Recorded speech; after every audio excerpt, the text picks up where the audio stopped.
यहाँ एक बात हमें याद आ गई, मुंबई की बात है। दो महात्मा गाड़ी से जा रहे थे, पुरानी बात, बहुत पुरानी बात। एक महात्मा के दांत नहीं थे, पोपले थे। अब यहाँ ऑस्ट्रेलिया में तो लगवा लेते हैं, हमारे भारत में पोपले थे बेचारे, दांत नहीं थे, टैक्सी पे बैठे थे। बरसात का महीना, बरसात के महीने में टैक्सियां चली जा रही थी। एक टैक्सी वाला रहा होगा तुम्हारे ही बीच का, गया होगा बिस्ब्रेन का। आप लोग नहीं हैं, अपने ऊपर नहीं ले जाना है, क्योंकि 2-4 घंटा अभी हमें रुकना भी है, कल तक तो रुकना ही है। तो वो टैक्सी पे बैठे थे महात्मा, खिड़की की तरफ मुंह किए थे। बरसात का मौसम, हल्की हल्की टिम-टिम बूंदाबांदी, बारिश हो चुकी थी, पानी भरा था रोडों पर।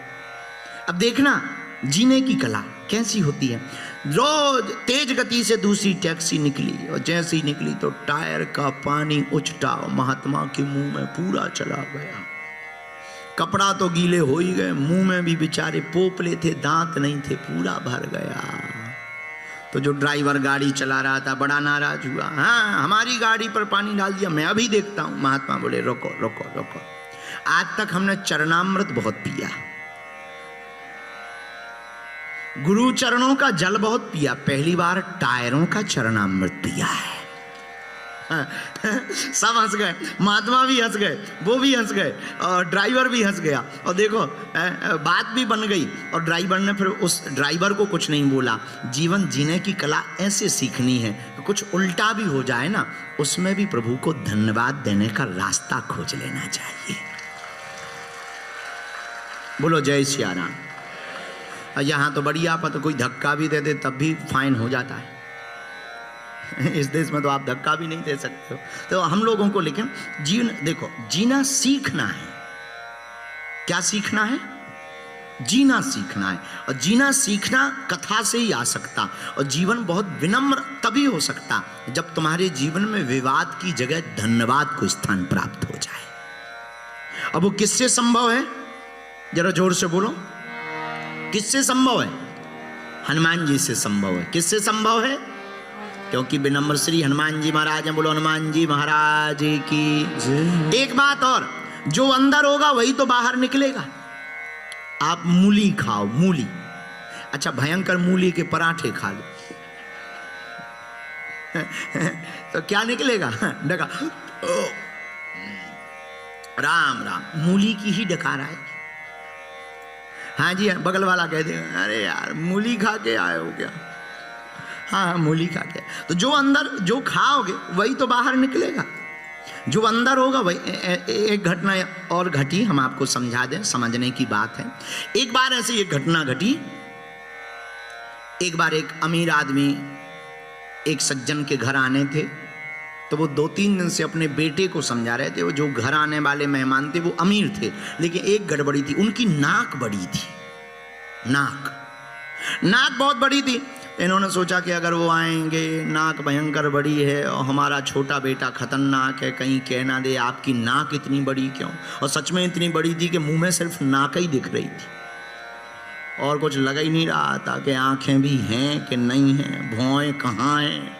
नाक ही बड़ी थी, पर बेटा खतरनाक था। बेटा को समझाया, सुनो मेहमान आएंगे, तुम सब कुछ बात करना, सब देखना, उनकी नाक की तरफ मत देखना, बात ना बिगड़ जाए। अमीर आदमी है, काम करवाना है।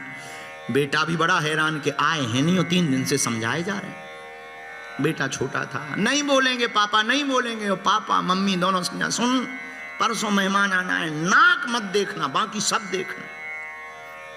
अब मेहमान आए, माता पिता दोनों डरे, और बेटा भी, अच्छा बच्चे तो बच्चे ही हैं, जो चीज को रोक दो वही गौर से देखते हैं, ना रोकते तो शायद ना देखता, पर अब 3 दिन से लगे नाक, तो बेटा भी गौर से देखे, पलक तक ना मिलता है। माता पिता की वाइब्रेशन मोड में शरीर कि कहीं ये बोल ना दे। खूब टालें टहकाएं, पर बच्चे तो बच्चे ही हैं, वो नाक ही देखे जाए। भोजन हो गए, चाय की बारी आई, अब सब काम निपट गया। पिताजी ने सोचा जाने दो मेहमान को, फिर बताते, हम इसकी खबर लेते। कहा था देखना मत, पर ये बंद ही नहीं कर रहा है देखना। अब वो भोजन करने बैठे, ये देखें एक टक। अंततोगत्वा जब चाय पीने की बारी आई अंतिम समय में माता पिता ने सोचा बढ़िया रहा, भगवान की कृपा, कम से कम बोला तो नहीं, देख रहा पर बोला तो नहीं। जैसे ही जाने लगा और बेटा लगा ना कहीं देखने, तो माता जी जो पत्नी थी उनकी, सेठ जी की, उन्होंने कहा कि ये चाय है, आपकी नाक में कितनी शक्कर डाल दूं?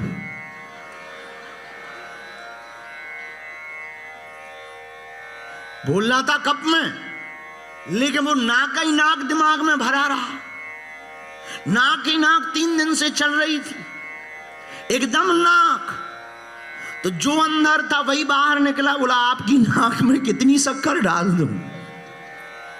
बोलना था आपकी चाय में कितनी शक्कर डाल दूं? तो जो अंदर होगा वही बाहर निकलेगा, जो हमारे अंदर भरा होगा वही बाहर प्रदर्शित होगा। हमको एक दार्शनिक की बहुत ऊंची बात याद आती है। दार्शनिक कहता है सोच विचार विचार करके करना चाहिए, सोच विचार विचार कर करना चाहिए, क्योंकि जो तुम सोचोगे वो वाणी बन जाएगा, और जो तुम बोलोगे वो कर्म बन जाएगा, और जो कर्म बनेगा वही तुम्हारा भाग्य बन जाएगा।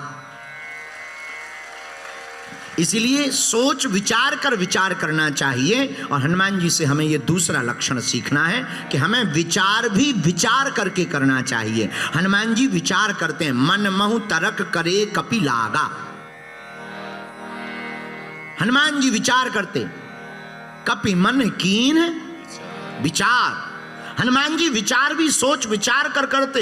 मेरे पागलो, विचार इतना पवित्र होना चाहिए कि तुम्हारे विचार जो वाणी में परिवर्तित हों तो वो कथा बन जाए, और जो तुम्हारी वाणी से निकले वो कर्म, और कर्म ऐसा बन जाए कि कथा का आयोजन तुम्हारा कर्म बन करके उभर आवे। जैसे हमारी माता जी, माता सोमा माँ सोमा जी है, कितना अद्भुत विचार, गुरु जी हमारा विचार कथा हो जाए। अच्छा एक जगह नहीं, 3 जगह, 3 जगह कथा हो जाए। ये विचार कितना पवित्र है। ऐसे विचार जब जन्म लेते हैं तब भक्ति का प्रचार होता है। ऐसे विचार से भक्ति का प्रचार होता है, वरना तो सब बेकार होता है। तो हनुमान जी महाराज तो विचारवान हैं। क्या है हनुमान जी? विचारवान। हनुमान जी धन्यवाद भी देते और हनुमान जी विचार भी करते। राम राज्य के नायक हनुमान जी से दूसरी शिक्षा हमें लेनी है, विचार सावधानी पूर्वक करना है, और जिसका विचार पवित्र होता है उसी का प्रचार भी पवित्र होता है। एक बात और मेरे पागलों नोट कर लेना, हनुमान जी से सीखने बात, योग श्रद्धा सिद्धि की ओर ले जाती है। श्रद्धा सिद्धि की ओर ले जाती है। जैसी श्रद्धा होगी वैसी ही सिद्धि प्राप्त होगी, और श्रद्धा पवित्र होगी तो सिद्धि भी मिलेगी, प्रसिद्धि भी मिलेगी।